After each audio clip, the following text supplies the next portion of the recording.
The Discovery Channel.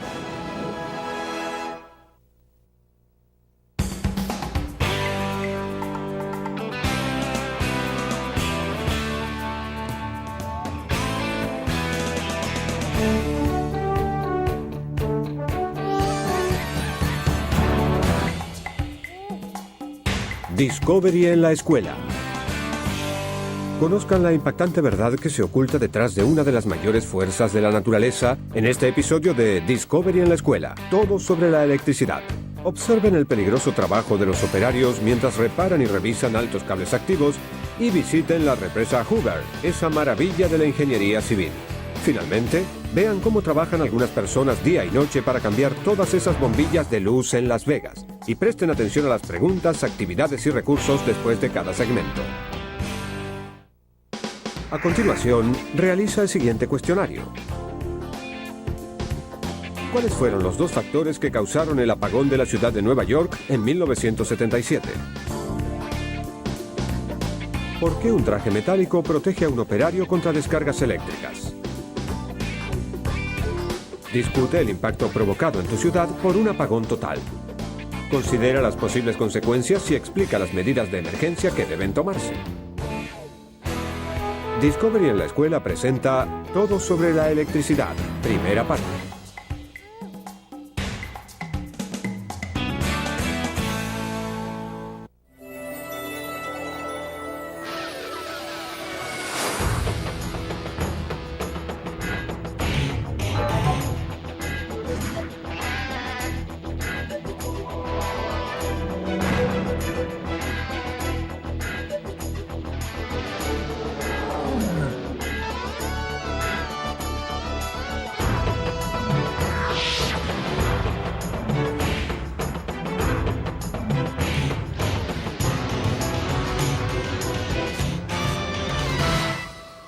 Todo sobre la electricidad. Primera parte. Mucho antes de saber qué era,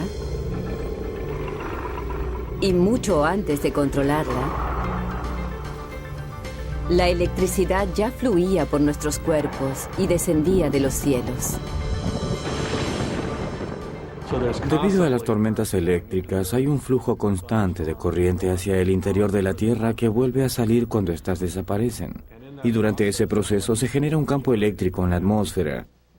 Al caminar, el voltaje entre nuestra cabeza y pies es de 200 o 300 voltios y nadie lo nota, porque crecimos con eso. Pero cuando hay una gran diferencia de voltaje entre las nubes y la Tierra, es difícil no notarlo.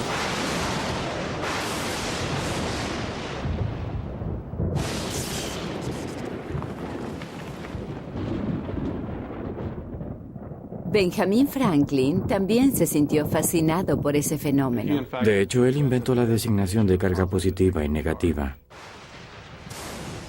Hoy las cometas han sido reemplazadas por la alta tecnología. Sorprendentes descubrimientos. En el norte de Florida Central, los científicos atraen los relámpagos hacia la Tierra con un cohete y un cable. Podemos lograr que una nube produzca relámpagos para dirigirlos hacia el lugar donde se realizan las pruebas. Eso antes no era posible. Ellos dirigen el relámpago hacia casas simuladas y líneas eléctricas para entender qué sucede cuando éste choca contra ellas. El lanzamiento del cohete produce más experimentos controlados de los que Benjamin Franklin hubiera podido imaginar. El cohete es cargado y lanzado hacia una nube de tormenta. Una bobina de cable de cobre se va desenrollando desde la cola del cohete, creando un camino para el relámpago. Hay una gran emoción y tensión antes de apretar el botón. Y luego, cuando el cohete sube, uno contiene la respiración durante 2 segundos. Es algo incomparable. Cuando tenemos éxito nos sentimos muy bien porque hacemos esto solo 20 o 25 veces por verano. Por lo tanto, todas son muy importantes.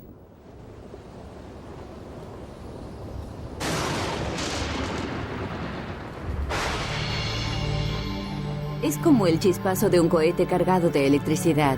Cuando el cable es lanzado en el aire, es impactado por el relámpago. En un instante, la corriente eléctrica del relámpago baja por el cable, desintegrándolo en un vapor verdoso. Lo que fluye por el relámpago a 50.000 amperes es lo mismo que entra por su pared a 10 amperes. La temperatura de un relámpago supera los 27.760 grados, es decir, 6 veces más que el calor del Sol.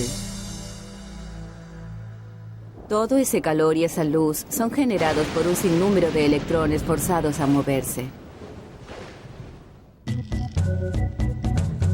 El núcleo de un átomo tiene una carga positiva. Los electrones que giran en órbita en torno al núcleo tienen carga negativa.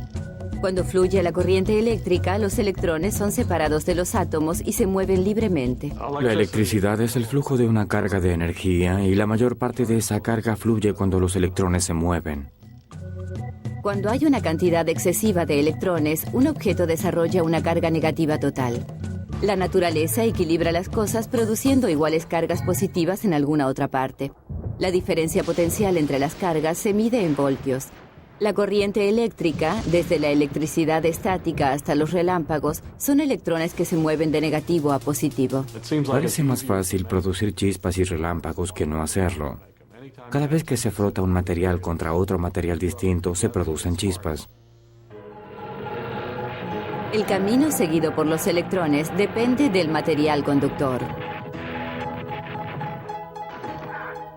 Sin dudas, el cuerpo humano es conductor de corriente, pero no en gran cantidad, a diferencia de un objeto de cobre. El cobre posee una gran cantidad de electrones sueltos, por lo tanto es un buen conductor. Los electrones de la arcilla o la goma están demasiado estrechamente unidos a sus átomos como para conducir electricidad. Son considerados materiales aislantes. El movimiento de los electrones es, en primer lugar, el resultado de una fuerza natural llamada electromagnetismo. Toda nuestra civilización tecnológica existe porque la electricidad es capaz de producir magnetismo. Y el magnetismo puede producir electricidad. Esto se debe al hecho de que existen dos clases de fuerzas llamadas electricidad y electromagnetismo. Estas dos fuerzas son la fuerza eléctrica y la fuerza magnética. Las cargas fundamentales consisten de una carga positiva y otra negativa. Para ver cómo actúan estas fuerzas hay que dirigirse al hemisferio norte y observar el cielo nocturno. Las luces del norte son básicamente el resultado de corrientes eléctricas del Sol de alta energía captadas y guiadas por el campo magnético de la Tierra. Allí hay electricidad. 5, 4, 3, 2, 1. Y aquí tenemos el despegue del vehículo espacial Columbia, que continuará la investigación espacial por medio de tecnología solar en su interior. El 25 de febrero de 1996, investigadores italianos y la NASA realizaron un intento audaz para dominar la energía de la atmósfera, generando electricidad con un satélite unido a un cable. Buen trabajo, sigan así. Entendido. La misión formaba parte de un nuevo experimento para recuperar satélites del espacio. Estamos verificando la altura del satélite 314. Siga. El experimento se basaba en un principio simple. Cuando uno mueve un conductor a través de un campo magnético, los electrones comienzan a fluir. Esto genera una corriente eléctrica que puede pasar a través de un circuito. El satélite fue lanzado al espacio mediante pequeños chorros de gas y un cable de 21 kilómetros de largo empezó a desenrollarse. Si se coloca un cable en el interior del vehículo, ese cable pasa por un campo magnético. En este caso se trata del campo magnético de la Tierra y el movimiento es producido por el vehículo espacial que viaja a enorme velocidad, una velocidad orbital. Todo en orden, Jeff. El cable móvil generó 3.500 voltios en el campo magnético de la Tierra. La energía suficiente para abastecer una estación espacial. Vimos bajar la tensión, pero el vehículo sigue subiendo bien, con una leve oscilación lateral. El vehículo espacial era claramente visible desde la Tierra. Era uno de los mayores objetos construidos por el hombre jamás enviado al espacio. Durante 5 horas, el vehículo pasó por el campo magnético generando cada vez más electricidad. Abdul, el aparato se rompió. Se está alejando. Regístralo para la televisión, Claude, por favor. El vehículo se rompió. Entendido. Trata de fotografiarlo mientras se aleja de nosotros.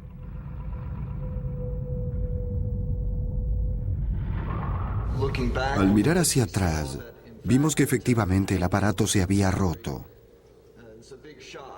Eso nos produjo un gran impacto. Sentimos una especie de vacío en el estómago al ver cómo ese vehículo se alejaba a unos 25 metros por segundo. Solo queríamos tratar de alcanzarlo. El cable había generado tanta electricidad que las chispas saltaron hasta el sistema de despliegue del satélite, quemando el aparato.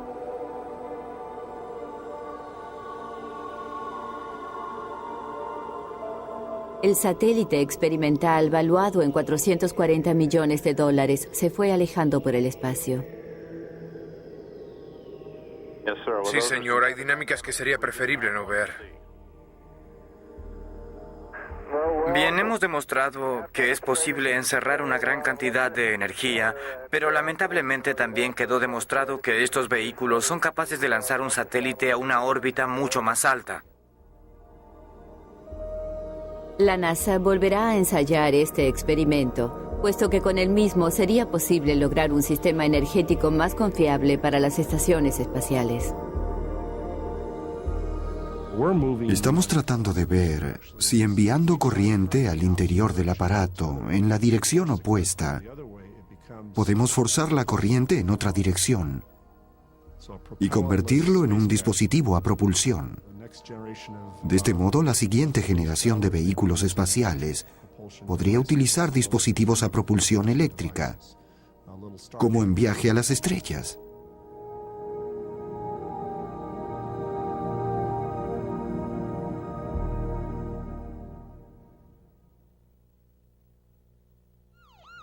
El día que las luces se fueron.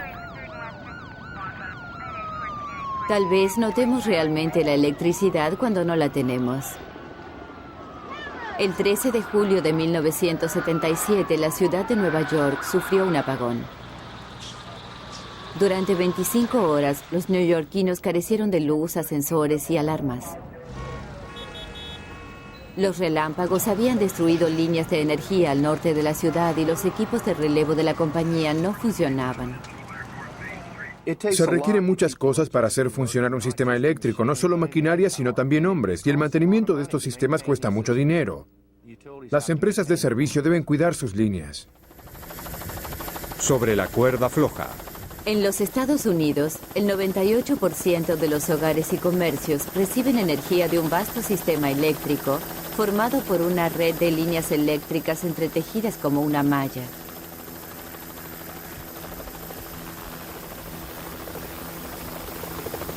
Estas líneas de energía son cables activos desnudos que transportan 500,000 de voltios. Es tarea del reparador de líneas inspeccionar y arreglar cada parte de la malla, generalmente sin cortar la corriente. Bill, estoy girando gradualmente hacia la izquierda, en dirección a la línea. En las líneas de alto voltaje se utiliza una de las técnicas más arriesgadas. Siento que es muy peligroso porque es una mezcla de aviación y electricidad. Por un lado, se depende del helicóptero, de que todo lo mecánico funcione, porque de no ser así, uno se caería del cielo como una roca. Y si el reparador de líneas comete un error, uno quedaría convertido en vapor. Estos reparadores de línea y pilotos trabajan para Agrotors Inc., una de las pocas compañías que realiza estos trabajos con líneas en altura. La empresa cuenta con los mayores niveles de seguridad del sector. Es un trabajo peligroso que solo pocas personas en el mundo son capaces de realizar. Spider Lockhart es una de ellas. Voy a colocar una capucha sobre mi casco. La ropa exigida para este trabajo es un liviano traje blindado de hilo de acero inoxidable. En el interior hay una tira que se ata a los pantalones. Es una conexión eléctrica entre la chaqueta y los pantalones. La electricidad sigue el camino de menor resistencia, en este caso, los hilos metálicos de la chaqueta, en lugar de fluir por el cuerpo del operario. Usamos un traje de acero inoxidable totalmente conductor a prueba de fuego. Todo lo que llevamos es conductor. ¿Alguna vez caminó por una habitación de hotel con un par de zapatillas de gimnasia en invierno y recibió una pequeña descarga al tratar de tocar la puerta? Eso se llama electricidad estática y es lo que básicamente trato de eliminar mientras trabajo.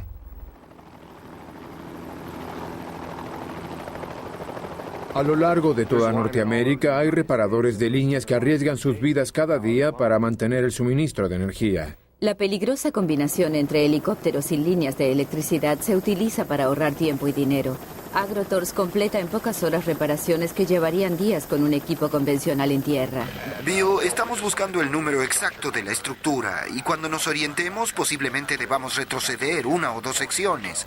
La vida del reparador de líneas depende de una constante comunicación con el piloto.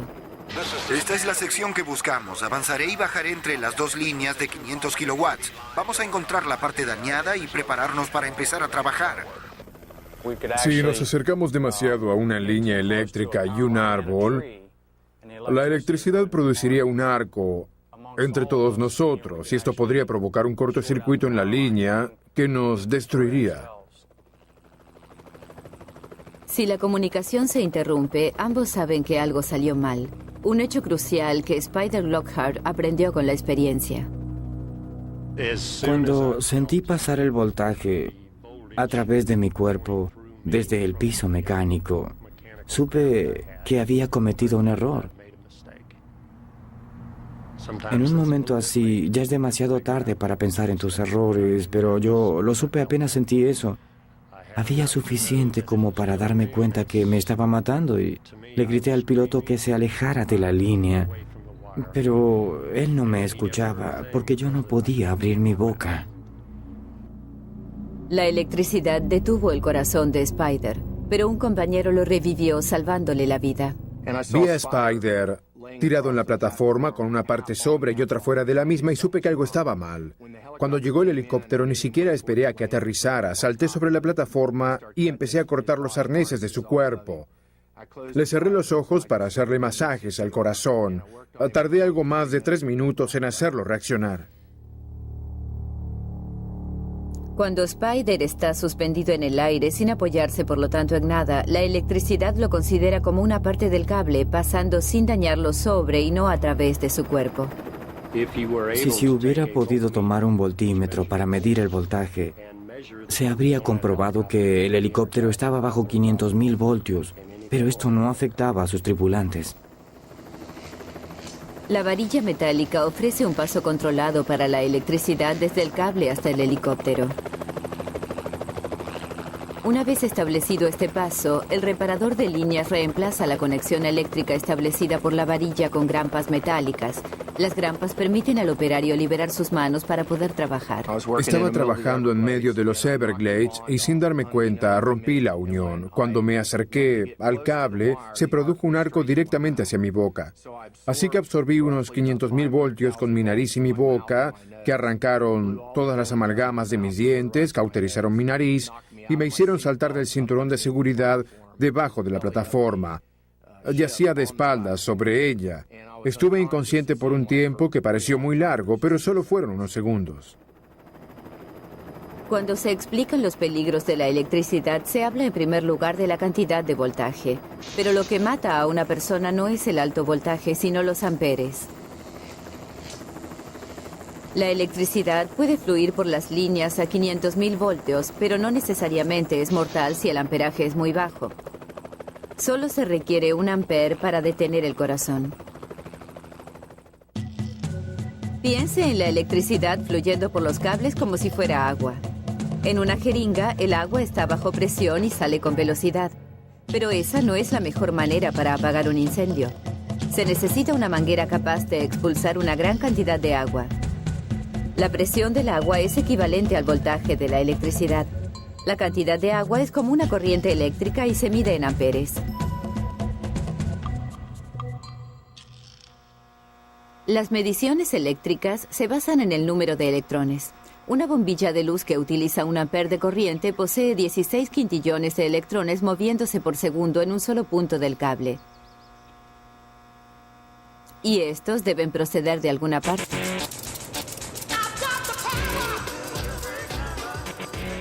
Buenas noches, damas y caballeros. Mi nombre es Bruce. Seré su guía durante el recorrido de esta noche. Detrás de mí está el Hoover Dam, de 221 metros de alto y unos 200 metros de espesor en la base. En el Hoover Dam hay suficiente concreto para pavimentar una ruta de 2 carriles desde San Francisco, California, hasta Miami, Florida.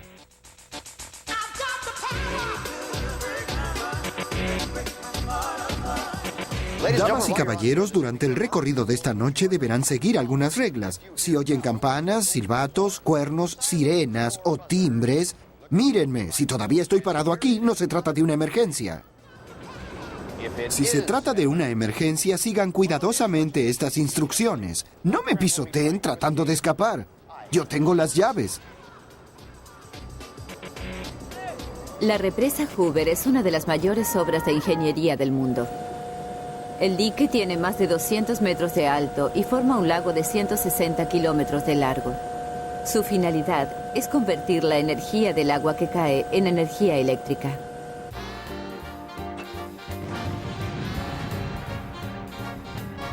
Esta obra fue posible gracias al trabajo de hombres como Tommy Nelson y Lee Tillman. No teníamos mucho tiempo para pensar, excepto en que nos pagarían al finalizar la semana. No era mucho dinero, ¿verdad, Lee? En mi caso era $5 al día. Sí, a ti te iba mejor. Yo solo ganaba 4. Ven, yo manejaba un camión. ¿Es verdad? Tú manejabas un camión. Sí, y me daban $1 más por día. Claro. La represa Hoover fue construida durante la Gran Depresión de los 30. No solo creó empleos que tanta falta hacían, también formó parte de un esfuerzo a nivel nacional para transformar la vida rural por medio de la electricidad. Pasamos de la luz a querosene a la luz de carburo y propano. Y finalmente llegó la electricidad accesible para todos. La electrificación rural. Franklin Delano Roosevelt hizo grandes cosas para el oeste. Hoy, la represa Hoover genera suficiente energía para abastecer a más de 1 millón de personas. Son muchos vatios. Multiplique voltios por amperes y obtendrá vatios. Se requieren 100 vatios para encender una bombilla. 1000 vatios equivalen a 1 kilovatio. La represa Hoover produce 4.000 millones de kilovatios por año. Esta energía es enviada a California, Nevada y Arizona.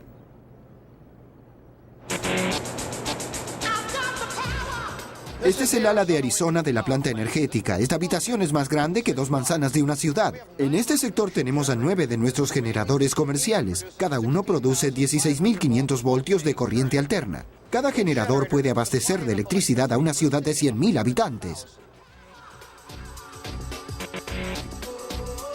La energía producida por el agua que cae hace girar palas de una turbina. El eje de la turbina hace girar un magneto dentro de un cable firmemente enroscado en forma de espiral. Este movimiento genera electricidad. Al girar, el magneto hace entrar los electrones en los cables, produciendo corriente eléctrica. En este caso, se trata de corriente alterna. La corriente directa fluye sin pulsaciones. Justamente por eso es una corriente directa.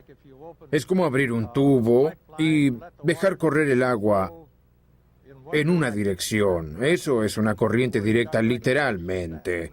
Una corriente alterna significa que la electricidad fluye hacia la carga y vuelve al generador, así una y otra vez. La frecuencia con que se produce este movimiento es llamada ciclo.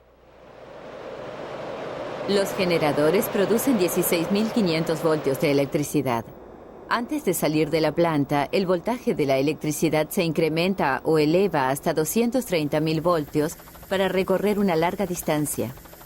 En el otro extremo de la línea, el proceso es revertido y el alto voltaje es reducido a 110 o 220 voltios y distribuido a millones de hogares.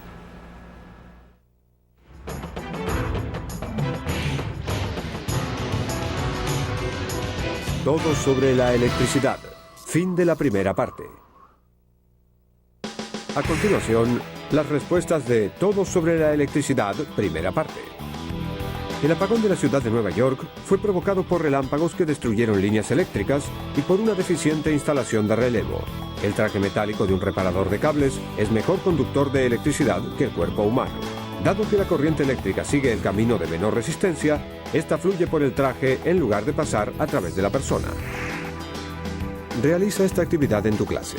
Inventa en grupo un procedimiento para crear un electromagneto utilizando un clavo, un cable de cobre y una batería de 9 voltios. Haz que cada alumno arme el magneto y prueba su fuerza colgando un pequeño clavo en una cuerda cerca del mismo. Para aprender más, Discovery en la Escuela recomienda esta dirección en Internet. Pide a tu bibliotecario que te ayude a buscar la gran cantidad de material que tu biblioteca puede ofrecerte.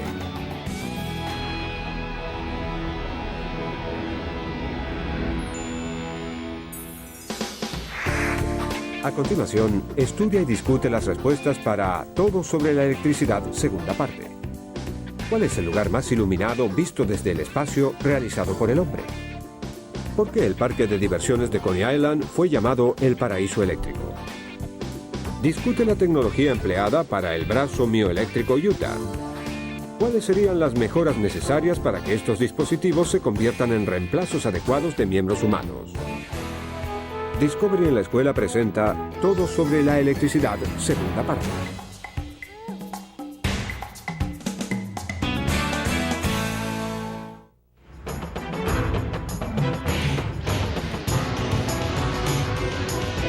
Todo sobre la electricidad, segunda parte.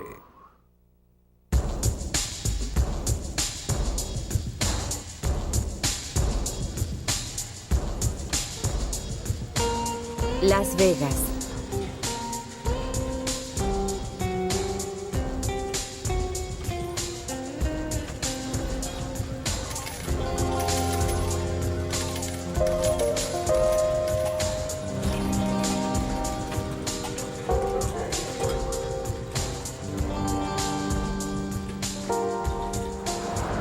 Bien, las personas son como insectos, les encanta la luz los atrae, quieren ver de qué se trata todo. Por eso los operadores de casinos y todos los demás ponen grandes cantidades de luz para atraer a la gente, como diciendo, estamos haciendo una fiesta, pasen, entren. La teoría de Las Vegas es, si construyes algo, la gente vendrá. Y si lo construyes y lo llenas de luces, la gente vendrá y gastará su dinero. Sin electricidad, esta ciudad solo sería un lugar somnoliento más en el desierto. Desde el espacio, es el lugar más iluminado del planeta hecho por la mano del hombre. Millones de bombillas que en algún momento u otro se queman y deben ser reemplazadas. Cada noche, los equipos de la Young Electric Sign Company salen a reparar y reemplazar las bombillas.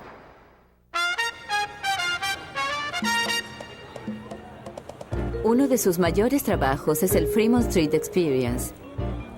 En una grilla encima de los peatones brillan 2 millones de bombillas y un espectáculo de $70 millones. La ciudad nunca se apaga, pero las cosas se ponen algo más tranquilas pasada la medianoche. Es entonces cuando los equipos prueban el sistema y efectúan las reparaciones. El trabajo de Homer King consiste en cambiar las bombillas. De esta manera, la computadora indica el grado de luminosidad. Estas bombillas tienen una vida estimada promedio de 25,000 horas. Esta noche las cosas me salen bien. Una lamparilla eléctrica ilumina debido a que su filamento ofrece resistencia al flujo de los electrones. Muy bien, así está mejor. Mientras los electrones tratan de pasar a través de un cable de tungsteno fino como un cabello, la energía empleada para vencer la resistencia se convierte en calor. Una resistencia es un material que debe realizar un cierto esfuerzo para impulsar la carga. Esto significa un desgaste de energía que se convierte en calor, aumentando la temperatura de ese elemento. Y aquí, el calor significa luz. El filamento alcanza una temperatura superior a los 2500 grados. Las señales pueden cambiar, pero desde que la electricidad fue dominada, la luz es utilizada para atraer a las multitudes. El paraíso eléctrico. Coney Island fue uno de los primeros lugares donde se utilizó la electricidad. Thomas Edison la iluminó con 1.000.000 de sus nuevas bombillas incandescentes. Lo llamaron el paraíso eléctrico. Imagino que debe haber sido como un mundo nuevo. Era como el campo de recreo del mundo, totalmente iluminado. A inicios del nuevo siglo, Coney Island era el parque de diversiones más grande del mundo.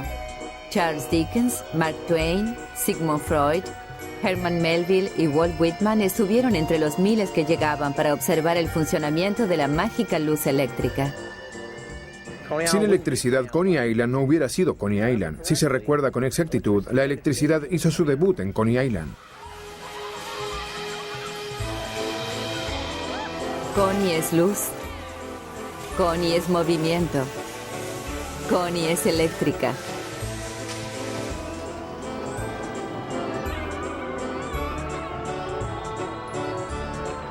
El ciclón eléctrico Astroland es considerado una de las 5 montañas rusas más importantes del país y es una de las más antiguas. Cuando llega al fondo, alcanza una velocidad de 88 kilómetros por hora. Y los pasajeros sienten la fuerza de 4 Gs.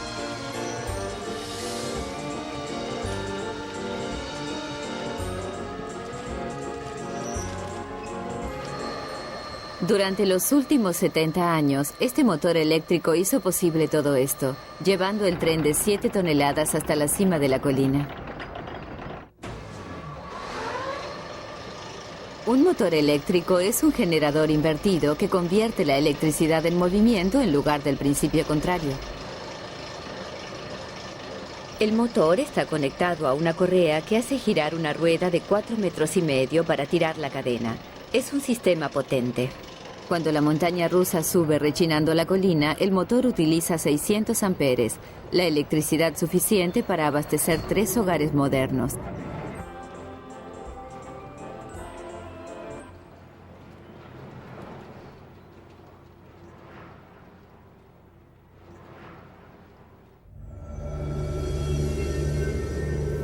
Apenas los científicos habían logrado capturar la energía eléctrica, comenzaron a experimentar con ella.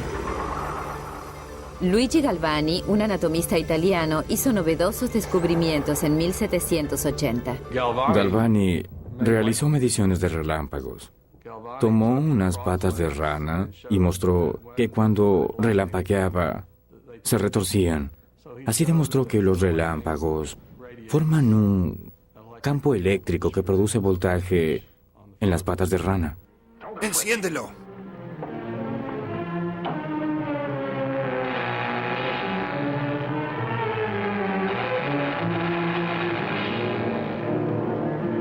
No puede ser. Me pareció ver una pulsación.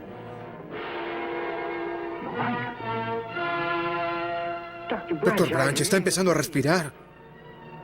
Usted le ha devuelto la vida a este hombre. No. El músculo del corazón simplemente respondió a una enorme descarga eléctrica, eso es todo. Lo que alguna vez se creía ciencia ficción se hizo realidad. Un corazón late porque cada segundo el músculo es atravesado por impulsos eléctricos que disparan y coordinan el movimiento.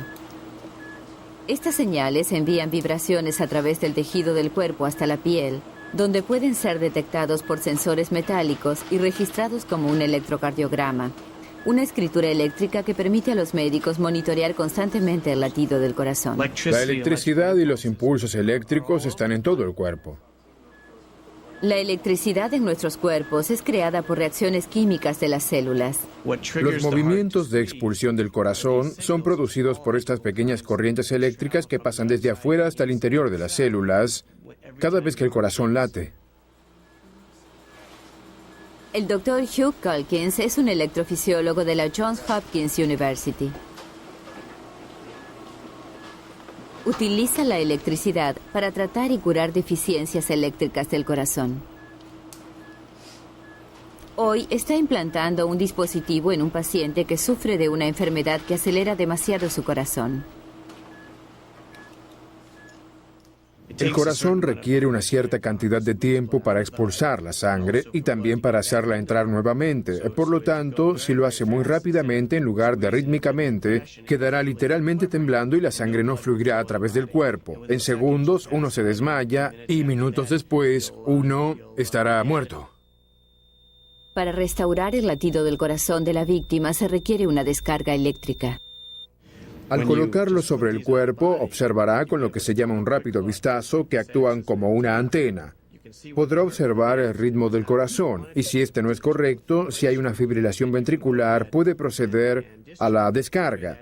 Esta se realiza impulsando simultáneamente estos dos botones que los disparan, produciendo una descarga de 360 joules a través del cuerpo, hasta el grado en que el corazón es despolarizado y pueda retomar su ritmo normal. En el laboratorio de electrofisiología, la tecnología de desfibriladores portátiles ahora es implantada en el cuerpo. Si el desfibrilador implantado detecta un problema, en 10 o 15 segundos producirá automáticamente una descarga eléctrica en el corazón. Cuando coloco uno de estos, tengo la reconfortante sensación de que este paciente estará para siempre bajo cuidados intensivos. Si en algún momento produce una anormalidad rítmica demasiado lenta o demasiado rápida, este dispositivo se ocupará de normalizarlo. Es realmente como una gran póliza de seguros. La llamada fibrilación ventricular, la muerte cardíaca súbita, es la única manera de probar el dispositivo. Cuando estábamos colocando el desfibrilador, provocamos una fibrilación ventricular, una gran aceleración del corazón. Usted pudo observar en la pantalla líneas muy rápidas que reflejaban el latido caótico del corazón, con varios cortocircuitos girando alrededor del mismo, y que son provocados por 400 o 500 latidos por minuto. 10 joules son aproximadamente 500 voltios. En este registro puede leerse cómo fue inducido por una descarga.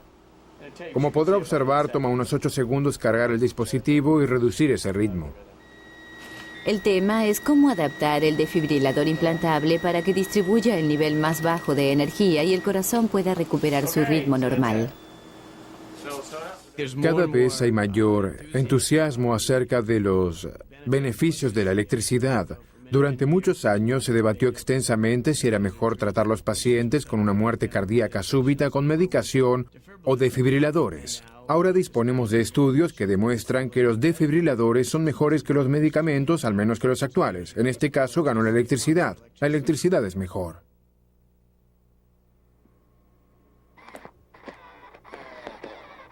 Esto es un brazo Utah. El cuerpo eléctrico. Una de las conexiones más novedosas entre el hombre y la máquina. El dispositivo utiliza los impulsos eléctricos del mismo cuerpo humano para operar y controlar un brazo eléctrico.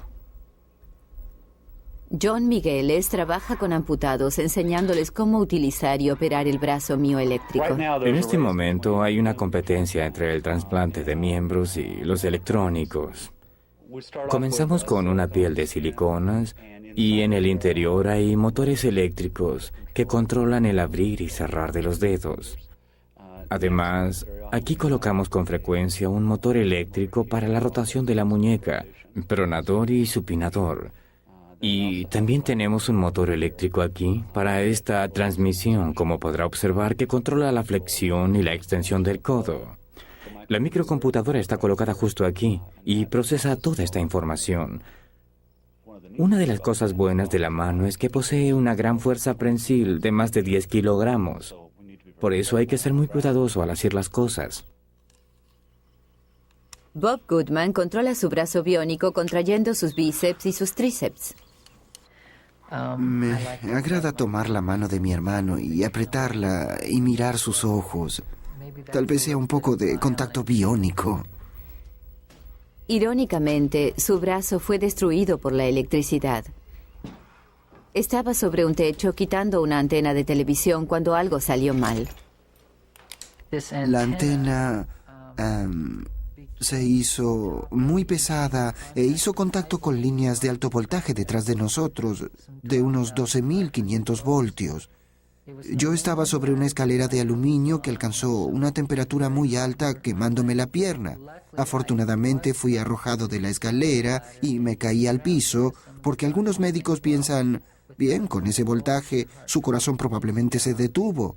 Cuando di contra el piso, el impacto de algún modo hizo que mi corazón volviera a funcionar. Me sentí muy afortunado cuando lo supe. La vida me dio una segunda oportunidad, aunque me falte el brazo derecho.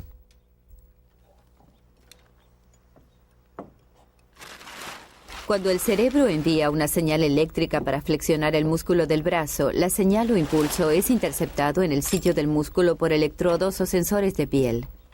Este impulso eléctrico luego es amplificado y utilizado por una microcomputadora para controlar los motores eléctricos del brazo. El paciente debe ser capaz de producir dos señales independientes o contracciones musculares. En este caso, con Bob, estamos utilizando los bíceps y tríceps, pero tiene que ser capaz de moverlos en forma independiente. Si comenzara a moverlos al mismo tiempo, le estaría indicando a la mano que se abra y cierre al mismo tiempo, lo cual solo provocaría un leve temblor en esa mano. Con un brazo mío eléctrico, se cierra el codo así para que la mano trabaje. Y para soltar el codo se requiere la flexión de ambos músculos al mismo tiempo y luego una relajación instantánea. Lograr, en mi caso, soltar el codo me llevó realmente unos cuantos meses. Siempre flexionaba un lugar antes que el otro. Aprender a soltar el codo fue lo que me llevó más tiempo. ¿Cómo van las cosas? ¿Tiene algún problema en particular? Realmente no. Me coloqué un arnés nuevo y lo ajusté en el hueco y parece estar respondiendo muy bien. Genial. ¿Y cómo va la batería? Bien, yo desconecto el brazo aquí y las baterías resisten bien. Este paquete de baterías nuevas me dura de 4 a 5 días. Es mucho. Muy bien. Abrir y cerrar es lo mismo, el mismo esfuerzo para ambos. Debo limpiar eso. Bien. Abre y cierre. Bien, cierre. Muy bien. Cuando me lo puse por primera vez, creo que me sugestionó sentir un brazo eléctrico tan cerca de mi cuerpo. Pero cuando logré hacer trabajar la mano y el brazo, todo eso desapareció. Pensé que era muy bueno que alguien pudiera hacer trabajar esa mano como una mano viva, con poco esfuerzo, y alejé mi temor. Y ahora significa más una mejoría que una amenaza. Ha sido una liberación. Un brazo Utah puede costar en cualquier parte desde $45,000 hasta $120,000. Decidí usar este brazo todos los días. Tal vez no aprendí bien la lección de una descarga eléctrica, porque estoy usando un brazo eléctrico. Bien. Listo para otros 16,000 kilómetros. Sí, genial.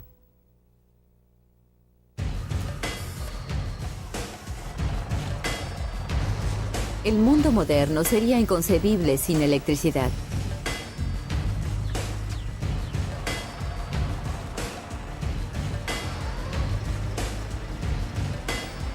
En 8 horas, un hombre acostumbrado a trabajar duro puede emplear 1/10 de un caballo de fuerza.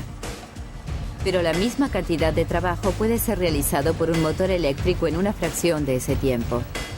Como energía controlada, la electricidad no tiene rival. Es limpia, silenciosa y puede ser encendida y apagada instantáneamente.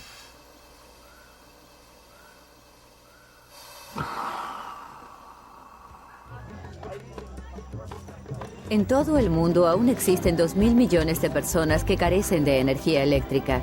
La mayoría vive en lugares remotos como el pueblo brasileño de Boa Sorte.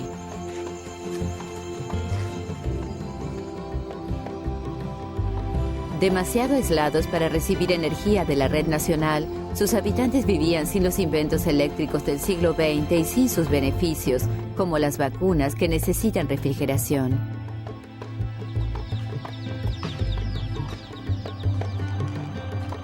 Y sin motores eléctricos ni agua corriente limpia.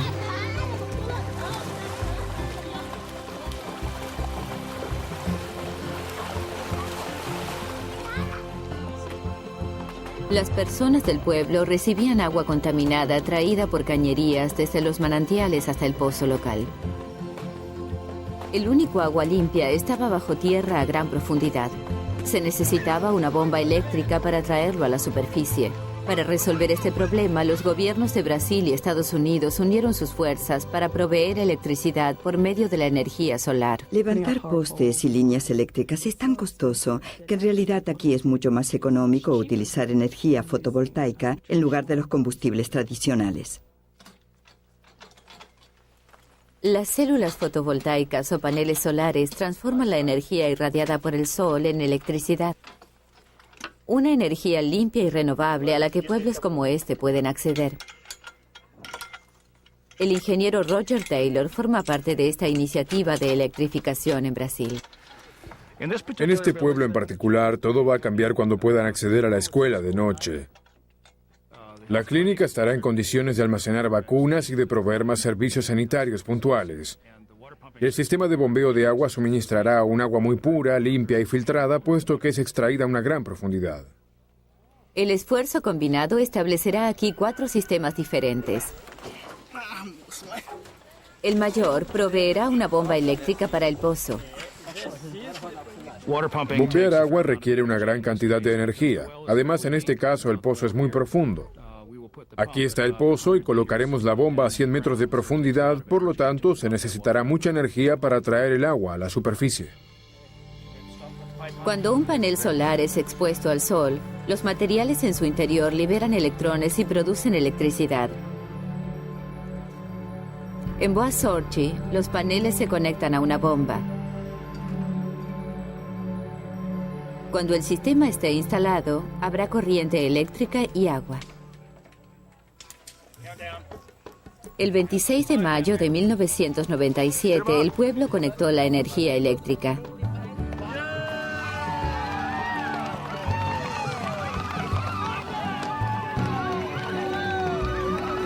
Los avances tecnológicos desarrollados durante 100 años se obtienen aquí girando un interruptor.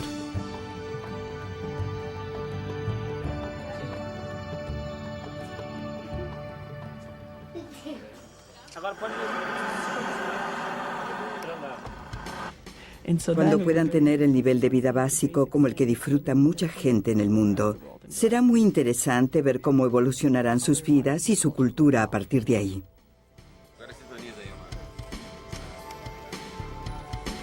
Cada vez más aspectos de nuestro mundo dependen de los electrones en movimiento. Fluyen a través de incontables interruptores y máquinas. Fluyen a través de nuestros cuerpos y cerebros. Hasta pueden dar inicio a la vida. En el tubo de ensayo pueden producirse cosas similares a la vida, como moléculas con chispas eléctricas.